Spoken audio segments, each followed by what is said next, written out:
আসসালামু আলাইকুম কাকা। ওয়ালাইকুম আসসালাম। আপনার নাম কি? নাম মোহাম্মদ লালচান, কোন জায়গা থেকে আপনারা আসছেন? সিরাজগঞ্জ থেকে। থানা জেলার নাম কি? সিরাজগঞ্জ জেলা সাহাদপুর থানা। সাদাতপুর থানা। গরু আনছেন কয়টা? গরু আনছি 8টা। 8টা। সব কি দেশাল না অস্টাল? দেশাল। দেশাল। তাহলে আপনার কাছে একটা প্রশ্ন করতে পারি? জি, উত্তর দিবেন আশা করি। আলহামদুলিল্লাহ। আপনারা যে ট্রলার দিয়ে গরু নিয়ে আসেন, ট্রলারটা দিয়ে যে আসেন, গাড়ি দিয়ে কেন আসেন না আপনারা? গাড়িতে আসলে গাড়িটা হালকা মানে পরিশ্রম বেশি হয়, গরু কষ্ট হয় বেশি। নৌকোতে আসলে গরুর একটু আরামে আসে।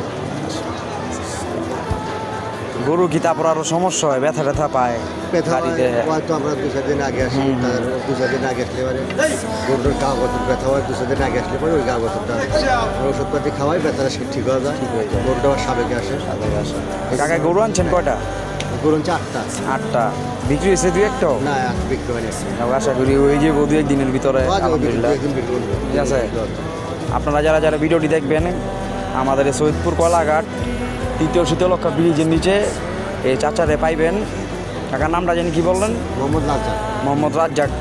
তার কাছে আসলে গরুগুলো পাইবেন। দেশাল জাতের গরু সাইওয়াল আছে না দেশাল? দেশাল। সব দেশাল গরু পাইবেন এই কাকার কাছে।